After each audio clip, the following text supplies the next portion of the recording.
नमस्कार किसान साथियों, मैं डॉक्टर शेखर हिसार से आपसे रूबरू हो रहा हूँ। आज जो हमारा टॉपिक है जिस पर हम बात करेंगे वो है बीज उपचार और इसका महत्व।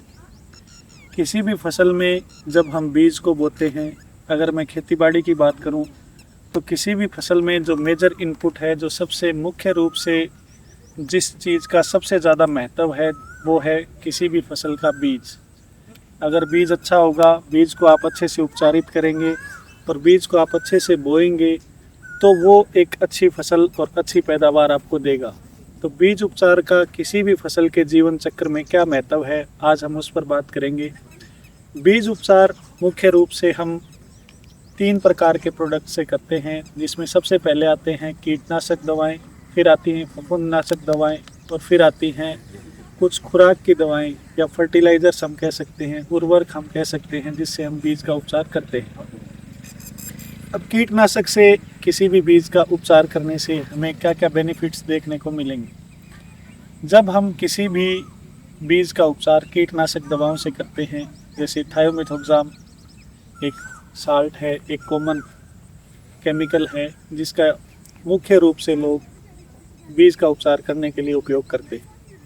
जब हम कीटनाशक से किसी भी बीज का उपचार करते हैं तो वो शुरुआती अवस्था में जब उसकी पौध तैयार होती है, जब पौधा छोटा होता है या बीज जब आपने मिट्टी में डाला है, उस टाइम उसमें किसी भी कीड़े का अटैक है, चाहे वो दीमक का अटैक है, चाहे वो किसी भी चीज़ का अटैक है, वो उस चीज़ से, उस कीट से आपके बीज को बचाता है और फसल की जो शुरुआत है वो एक अच्छी शुरुआत होती है। फिर जब आप फफूंदनाशक से बीज का उपचार करते हैं तो फफूंदनाशक में अलग अलग टेक्निकल का फार्मर इस्तेमाल करता है।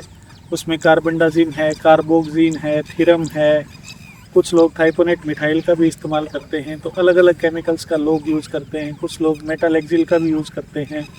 अलग अलग प्रैक्टिस के अकॉर्डिंग फार्मर अलग अलग तरह के उत्पाद का उपयोग करता है। इससे क्या बेनिफिट होता है कि जो शुरुआती अवस्था में बीज के अंदर अगर किसी फंगस का इन्फेक्शन है या शुरुआती अवस्था में आपकी मिट्टी से कोई भी फंगस आपके अगर बीज पर अटैक करना चाहती है, उसको प्रभावित करना चाहती है, तो वो उससे बीज को बचाता है। तीसरा जो बीज उपचार है मुख्य रूप से वो हम करते हैं या तो राइजोबियम कल्चर, जिसको हम बायो फर्टिलाइजर्स बोल देते हैं, जिस पे राइजोबियम भी आता है, आपका कंसोर्टिया भी आता है, कई पीएसबी भी आता है, पीएसबी फास्फोरस सोल्युबलाइजिंग बैक्टीरिया को बोलते हैं। ये सब टाइप के प्रोडक्ट्स आते हैं। उसके अलावा आप न्यूट्रिशनल प्रोडक्ट से भी, जैसे जिंक से बीज का उपचार कर सकते हैं।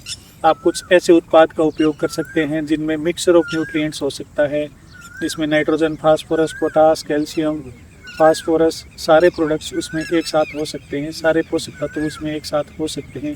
उससे भी आप बीज का उपचार कर सकते हैं। वो आपके बीज का जो उगाव है, शुरुआती उगाव है, उसमें मदद करेगा।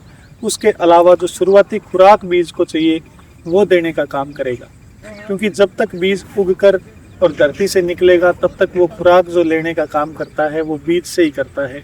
तो अगर आप उस बीज के ऊपर किसी भी उर्वरक का या किसी भी फर्टिलाइज़र से उसका आप सीड ट्रीटमेंट करेंगे या बीज उपचार करेंगे तो वो उसको शुरुआती पोषण देगा, जिससे आपका पौधा हष्ट पुष्ट होगा, पौधे की इम्यूनिटी अच्छी होगी और इम्यूनिटी अच्छी होने के साथ साथ पौधे की जो शुरुआती बढ़वार है वो अच्छी होगी।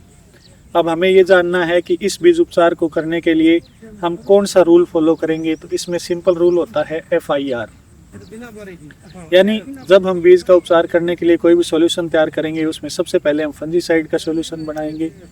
I का मतलब होता है इंसेक्टिसाइड, कीटनाशक दवाएं। सबसे पहले फफूंदनाशक, उसके बाद जो भी कीटनाशक दवाएं आप उस बीज उपचार के लिए उपयोग करना चाहते हैं उसको सॉल्यूशन में डालें। उसके बाद रेस्ट ऑफ द प्रोडक्ट में आपके जो भी माइक्रोबियल कल्चर आप यूज़ करना चाहते हैं या किसी भी उर्वरक का बीज उपचार करना चाहते हैं उसको आप सॉल्यूशन में डाल सकते हैं और अपने बीज का उपचार कर सकते हैं।